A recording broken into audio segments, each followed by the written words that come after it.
Episode 4 of the SalesChange Podcast. This episode, we're talking to James Hampton from the Collarworks. So the Collarworks mission is to create vibrant workplaces in which people feel valued and get heard. They work with businesses in order to improve corporate culture. So it's a really interesting podcast.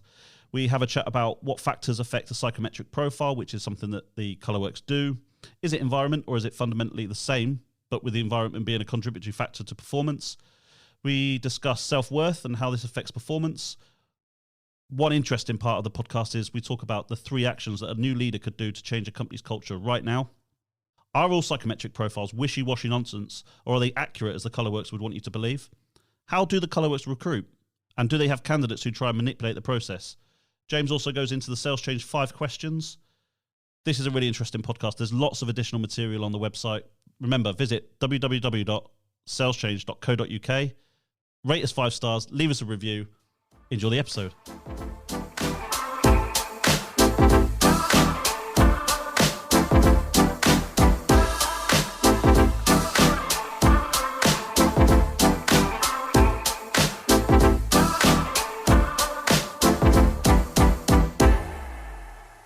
James Hampton, welcome to the SalesChange Podcast.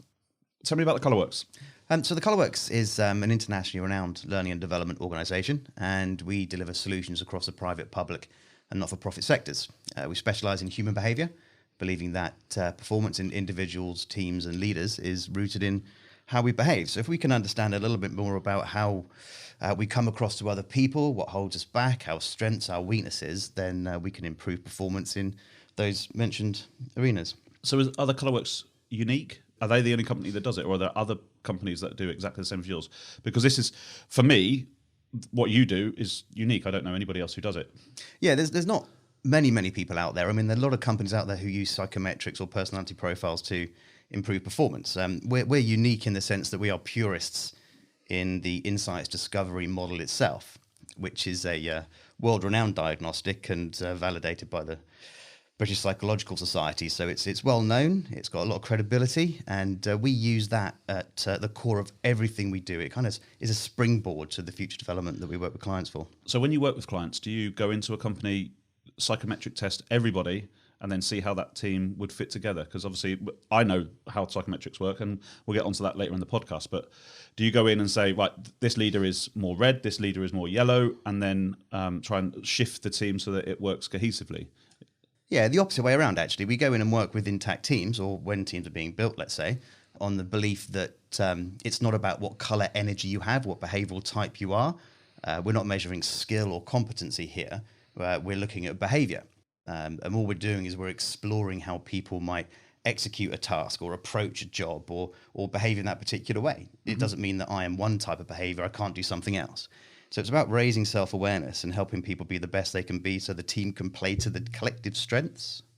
So within a team then, would you say that the direction and the pace of the company is set by the leader, and that psychometric or personality from the top is intrinsically linked to how the company operates? Yeah, it'd be very true to say that the leadership or the leadership team and the behaviours of the leadership team will set the culture, because people in organisations are pretty simple. They do as they see, and that's how culture is formulated. So by having the leadership team or the leader understand more about how their behaviour is driving the results or the direction of that particular team, it can help kind of cover the gaps and understand where there might be some strengths that need to be elicited a little bit more that are being ignored. And on the flip side, weaknesses that you can probably try and mitigate to try and remove or work on in order to improve the overall culture of the company. Yeah, absolutely. And helping people become aware of those weaknesses and those things that might hold them back. And there may be some elements of an individual's job that they find incredibly challenging because they're not innately comfortable to do that. But when we're looking at a team and building a team, it's about surrounding yourself with those people that are not like you and building those trusting relationships. Yeah, I find it very difficult in teams where I don't like somebody because I like a team that works like a functioning unit. I do recognise that sometimes I have weaknesses, and within my psychometric profile, which is available on the SalesChange website and on the episode page, in my psychometric profile, it gives out clear indications about people that are my opposite type. And those generally in life for me are people that I don't get on with. Mm-hmm. And it's as plain as that. They're it's a very strong word, but weak-minded and people who can't make decisions and sort of the wishy-washy nature of some people, that doesn't sit right with me, and it makes me feel physically uncomfortable. Yeah. If I had people like that in my team, I'd find it very difficult to manage them. And that's probably where your company would help me in delivering a strategy or a business plan so that I could include those people in that plan. That's right. So you're very extroverted, forthright, get the job done, make it happen. I'm not going to take any prisoners here. I'm going to say a spade and just get on and do it. Correct. Can sometimes come across a little bit aggressive, overbearing, a little bit too much for other people. And in that approach, although you'll achieve a lot in a very short space of time, you forget about the people aspect. There's the relationships and the emotions that people might feel actually quite disengaged by your directness. And although you're achieving those goals and those milestones, there's people just left in your bow wake. So I also think when I assess a leader, what I would call a leader is 3 main traits. And I say transparency, empathy, and honesty. So when I lead and I talk to my team, I'm completely transparent. I see it from their position so that I can elicit a response which is beneficial to both me and the company. And it's completely transparent and honest. There's no ulterior motive. If I say we can't do something, then we can't do it. And I'll explain why we can't do it, whether it's to balance the books or whether it's because that's not the direction that the company is moving. So I am very direct, but I think I'm also very empathetic, which helps build a team. On one of your podcasts, you interviewed Giles, and he talks about the trust equation, which is kind of similar because you've got trust equals credibility plus reliability plus intimacy, and all of that is above self-interest. Yeah. If you're in there to make money and make a quick buck and then get out, people won't. You're not credible. You're not reliable, and you won't have the intimacy. You can't build that bridge. That's right. So that's where I think the transparency and the honesty works for me because I'm completely transparent and honest, which means that my team buy into me. So yes, I am very direct, but I think you've got to build that bridge between people, and it's people skills. It is people skills, but there's also treating people in the way that they like to be treated, not necessarily the way that you like to be treated. And this is what we talk about, adapting and connecting. So although you have people in your team who are not like you, and you might find them very frustrating, they bring an amazing amount of gifts to the table. They bring all of the compassion, the people, or the glue that holds it all together. They never forget anybody's birthday. I'm terrible with birthdays. They do, because everything that you do not have, they have. And although we find them incredibly frustrating and sometimes really weird, those who are not like me, they hold all the gifts. So as a leader, surrounding yourself by those people, actually they complement you. Yeah, it's something that I've definitely learned over the last couple of years is to let go of some of the stuff, because I'm also somebody who likes to do everything.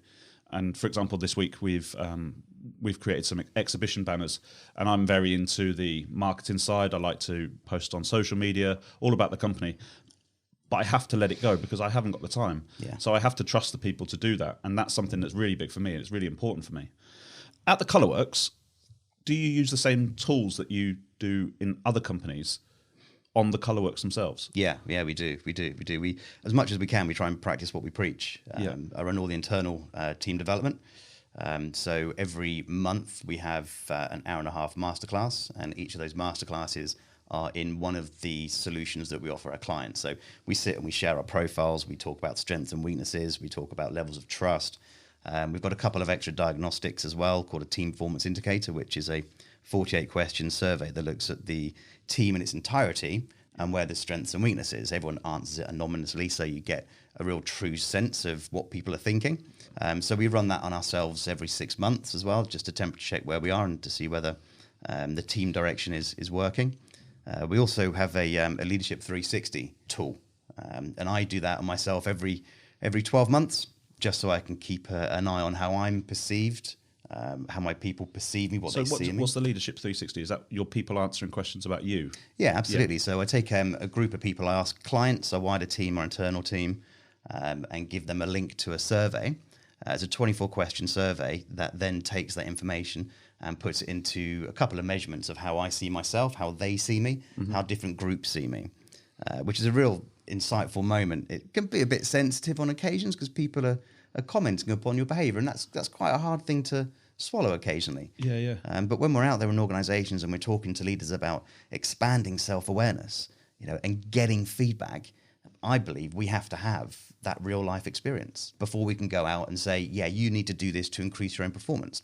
And if I can come to the table with some real life stories of how I've found situations challenging, gathered feedback and processed it myself and done something about it, then I think that's leading from the front. You say you do this every 12 months. Have you seen a growth in yourself where you've changed, let's say negative behaviors or something that's a weakness that you've perceived or somebody else has perceived?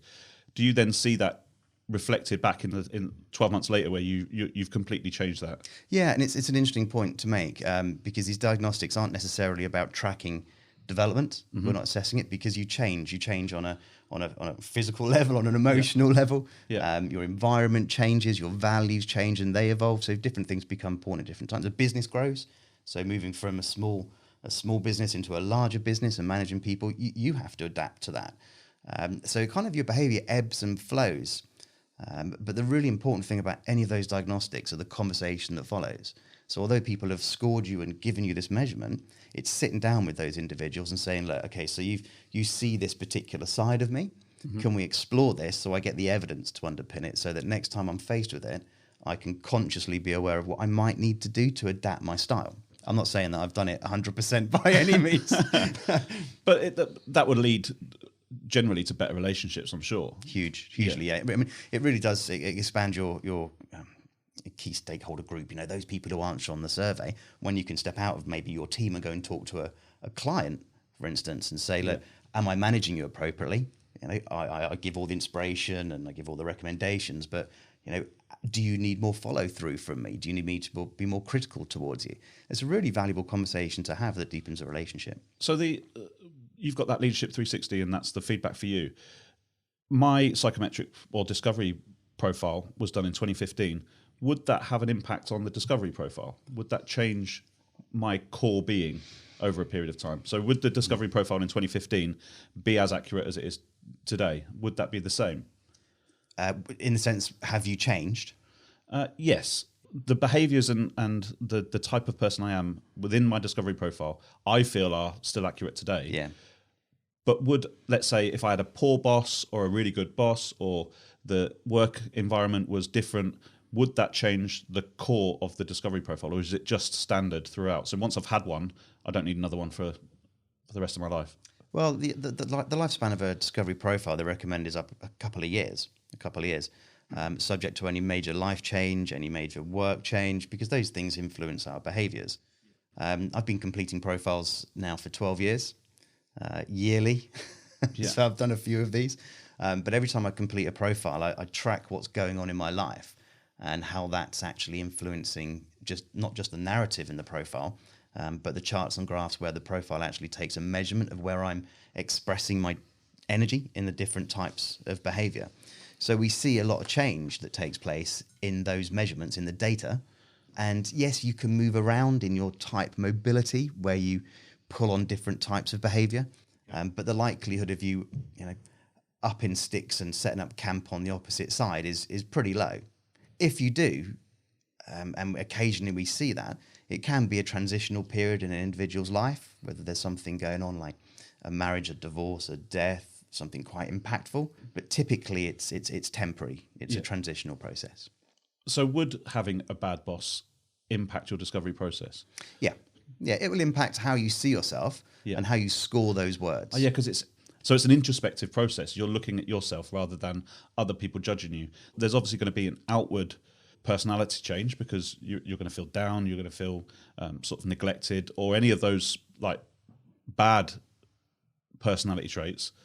But inside, the introspective view is going to be the same, kind of. Yeah, kind of. I think what I see, and I've delivered a lot of these workshops and met a lot of people and introduced them to the Discovery Profile. And I think one of the most profound moments of the whole session is when people say, "My God, now I get it.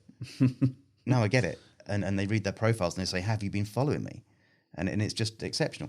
And typically, by allowing people to actually read through some black and white narrative of their behavior, it really helps them grasp their strengths and weaknesses rather than just it be played around in the internal dialogue. Yeah. Are discovery insights real? Or are they, because we were talking just before the podcast about the Derren Brown experiment where he had 10 people in a room and he gave them a sheet of paper with a breakout of exactly who that type of person was. But then at the end of the episode, the kicker was that he'd given the same piece of paper to everybody. Yeah. So is it you're writing a profile which would fit 10 people, or is it actually unique to that person? Yeah, and star signs and all of the other things that follow now. Yeah. It's a good comparison to make, simply because Darren Brown and the stuff that he does is manipulation and suggestion. What we don't see in those controlled experiments is the things that the individuals in those rooms have been exposed to prior to that. So those individuals are primed and nudged. So they're given particular pictures of countries or symbolism or along those lines, which goes into their mind. So when they actually read those documents and those reports, they're almost primed and set up to see those things in front of them. It's very different to the discovery profile, because the discovery profile is based on the work of a chap called Carl Jung, who was a Swiss psychologist who formulated this theory of personality. And he is how we understand personality today. Within the discovery model itself, there are up to 72 types that you can fall into. And if I were to give you my profile based on how I answer the questions, it would read very, very differently to yours. Yeah. Because we have different first, second, third, and fourth color energies. The beauty of the discovery model itself is the narrative is so vast. So although someone might fall into a similar position of those 72, they could sit next to each other in a workshop, and although their color energy order be relatively similar, the narrative will read really differently. It's really unique to that individual. So would the upbringing or social circles, that would have an impact on, because obviously it's an introspective look. So somebody who, let's say, a set of twins, one grew up in an affluent area, one grew up in a really poor neighborhood, and they had very similar discovery wheels because they're twins and their personalities are the same. They would obviously act differently, but introspectively, they would probably be the same. Because if we went through my discovery wheel is very similar to another chap that I know who I used to manage. And we have very similar sort of ways of managing. We're very direct, we're very forthright, we're very outspoken. We know exactly what we want and how to get it. However, his role was completely different to mine, and he succeeded just as well. Yeah. But we were exactly the same people. He could have, I think my question is, could he have stepped into my role and done my role? And could I have stepped into his and done his in exactly the same way? No, not exactly the same way, but you'd have achieved it in a different manner. Yeah. And what you're talking about here is behavior is what you see. It's what you observe. You're not the same people, because what lies beneath is everything that fuels our behavior. So we have our conscious and less conscious thoughts. We've got our physiology, our biochemistry, everything else that happens underneath. It's fueled by our values and our experiences. That's all completely unique to us. And what we're not aiming to do within the discovery model here is just to type people or position people or say, because you're in the same place, you're exactly the same. The likelihood is you're going to get on really well, because you see the world from a very similar perspective. But underneath, there's all this other stuff that fuels that behavior. Can you teach someone to be a leader, or is it a natural skill?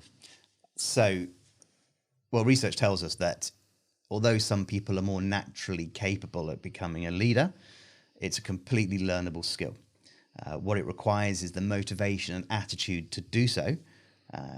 And then once that individual engages in theories like emotional intelligence, self-reflection, self-management, becomes socially aware of how their behaviors are seen, they can very successfully move into a leadership role. In fact, I've had quite a few coaching clients who have stepped up from being in a team into a leadership role, and some edges just needed to be shaped a little bit, and they've become aware of it and done something about it through the tools that we've already discussed in the podcast. Does that also include self-confidence? Because self-confidence is I would say, a key attribute to becoming an entrepreneur or a business leader. You have to have the confidence in the direction that you're set in, or the narrative that you're transmitting. Do you think self-confidence is important when you're a leader? I absolutely think it's important, self-confidence. Yeah. It's a very difficult thing sometimes to build self-confidence, self-belief, or even self-trust. And that comes from continuously practicing it and realizing that you are capable and able to do that. Sometimes I have the imposter syndrome, and I don't understand how or why I'm in the position I'm in. I get that. Me too. Yeah, and it's so strange, because I sit there one day in my office and I'm thinking, these people actually listen to me, and I'm crazy, and I don't know what I'm doing. But That's a lie. I do know what I'm doing, but it's just that I think it's that introspective look at yourself and wondering, am I doing everything all right? Yeah. Am I doing okay? But my boss has a confidence in me because he put me in the position to run the UK and the US arm. So I must be doing something right. So it's just that self-doubt sometimes. Yeah, I think that's twofold for me, and that imposter syndrome.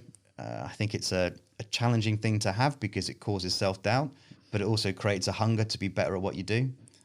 So it's twofold for me, and I completely agree with you. I get it on a regular basis, and I stand in front of people who are very intelligent senior leaders of organizations and think, what gives me the right to stand in front of them and talk about this area of psychology or team building or authenticity or trust or honesty? And actually, 20 minutes in, it works because you bring these people together and they don't share the things that you bring to the table. So that self-doubt kind of goes very rapidly once you're in the mood. I think my key skill is getting people to do what I want them to do and making them think that it's their idea, because it's a very strange skill, because I know that I want them to do that thing, and then they do that thing because I've asked them to do it, but not in a boss sense, but in a leader sense. Come along with me and we'll solve this together. Yeah. That type of scenario. Because intent is more powerful than knowledge. Yes. So given that I get people to do the stuff that I want them to do, what's your ideal definition of a leader or a boss or a company head? My view is that they need to be empathetic, be honest, and all the other stuff that I said. What would you say it is? I think it's, to a degree, subjective to the eyes of the beholder. My personal idea about the ideal manager, boss, the sort of person that I would like to believe that I'm seen as, is empathetic, the coach. So they empower people to do what they can do by giving them the tools to actually deal with it themselves. And rigor. I think rigor is really important. The thoroughness that a leader must bring to investigate every angle. Combining those behaviours, I think, is quite a challenge because they can be opposing. But I think it's really important for a leader to bring that rigour to a team environment. I mean, I suppose I do that in a sense. And my passion has been over the last couple of years to go into a company, shake up the processes, shake up the sales team, and generate some success.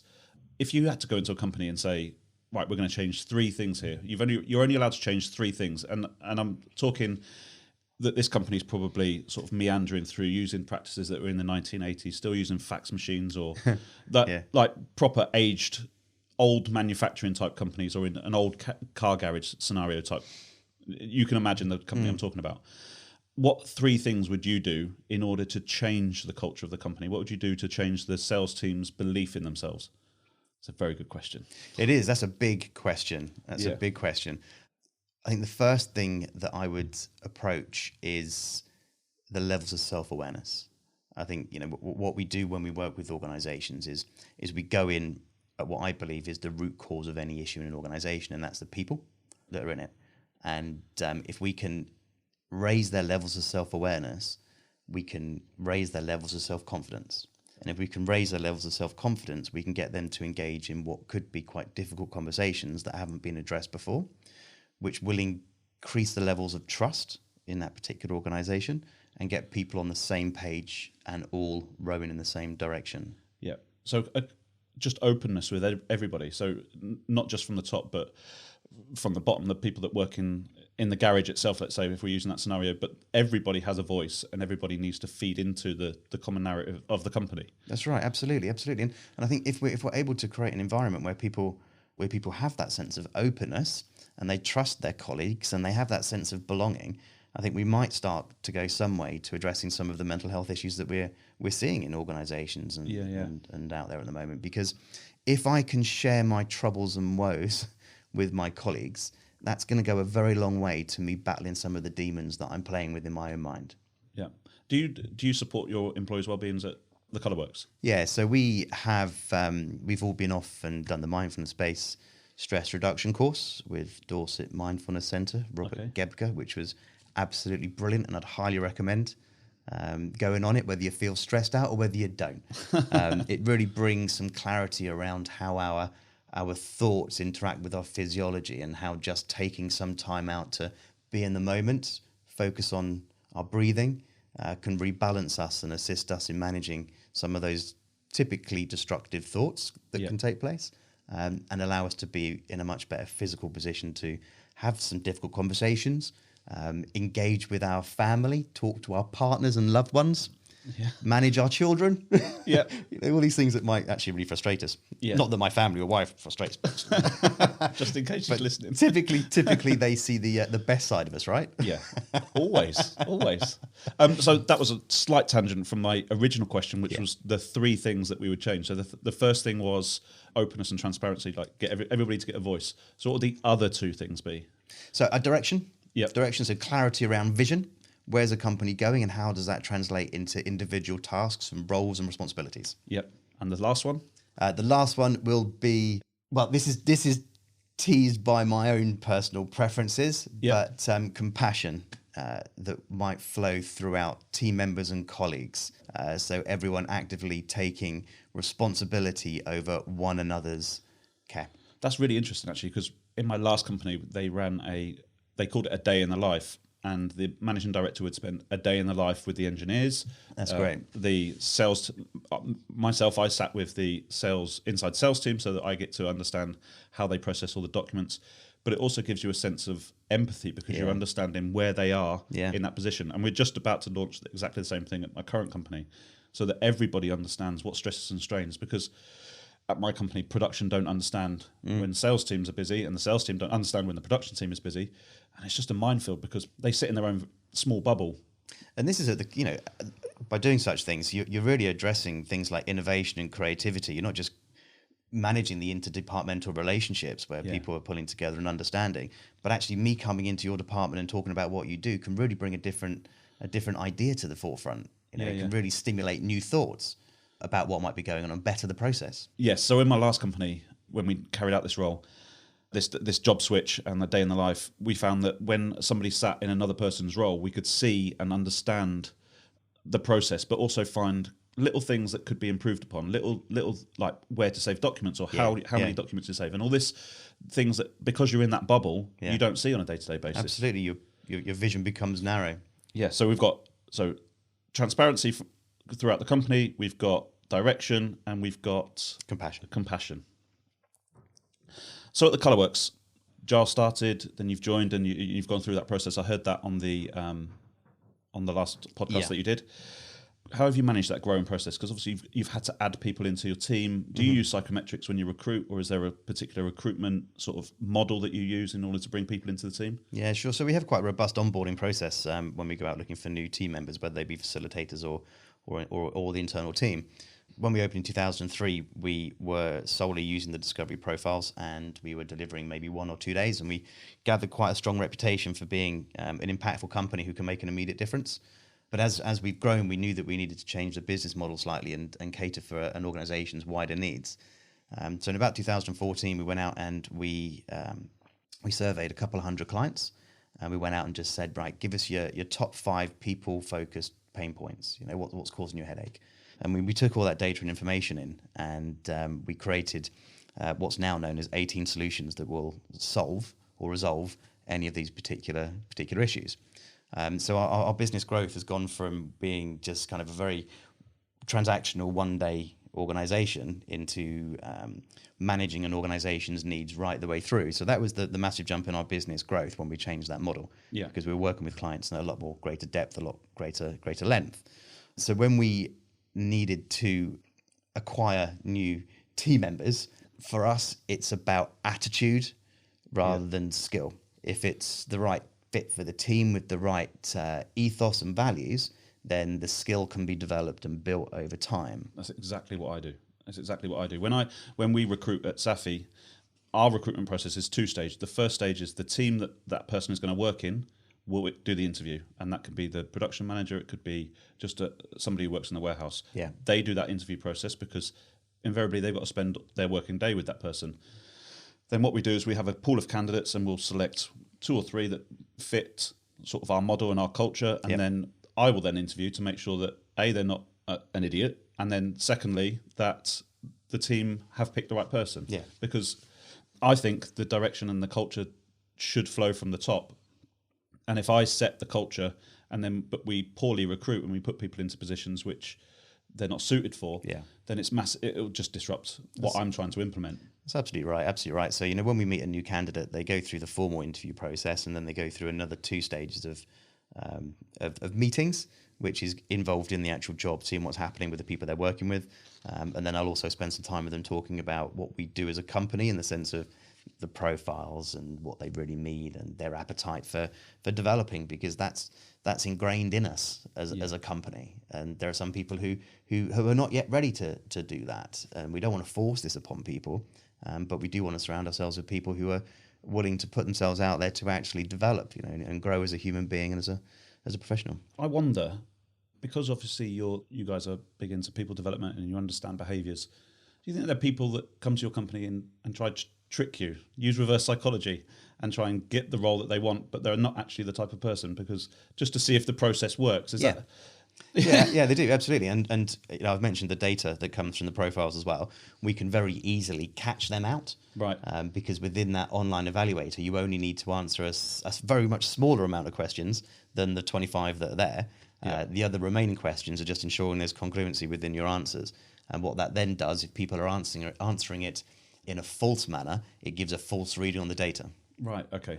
Because I wonder if your team do that as well. Whether your team know how, like, if I had an insight in how discovery models worked, I would try and manipulate them in order to create this persona of myself which I wanted to be, rather than who I actually truly am. Yeah, and that's right. I mean, what we're looking at is a diagnostic. It's a paper-based evaluator. You've got a book that tells you all about you. What you can't hide from is your own actual behaviour. Yeah. However much you pretend or try to be somebody that you're not, your true self comes to the surface. Yeah, and that goes back down to imposter syndrome. It does. Yeah.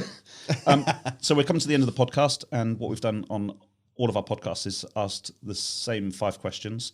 So we'll go through them in no particular order. What did you want to be when you grow up? Well, in the early days, I wanted to be a chef, I think, but I lived my dream for a good 10, 12 years because I taught windsurfing to level 5. Really? And snowboarded and did seasons. So Is that abroad? Well, around Europe and in the UK. So I kind of lived my ideal dream job. Not that this isn't. But obviously. Yeah, that was about some of that. And what's the worst job you could ever do, and why?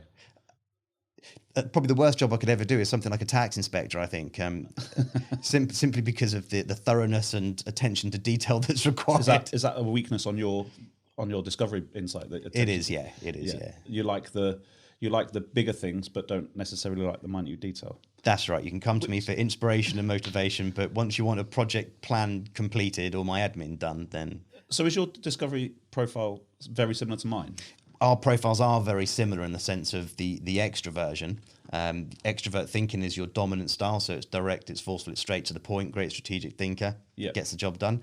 Your secondary preferred style is an extrovert feeling type, so it's engagement, it's visionary, it's getting the people on board, it's collaboration, getting distracted by sparkly things. Whereas my secondary colour is the earth green energy. Right. So that's more introverted, and it's much more about people and cohesion. And it's about empathy, and it's about collaboration and deeper, meaningful conversations. Whereas our sunshine is a bit more about gregarious conversations. Yeah. So we are quite similar, but you're definitely better at the detail than me. Oh, really? Yes. To be honest, it's not that I don't like detail. It's just it bores me. Which leader do you look up to the most? It's difficult to pinpoint one particular leader. I think from the words that we shared around great leadership, I think we can take different parts from different people. Yeah.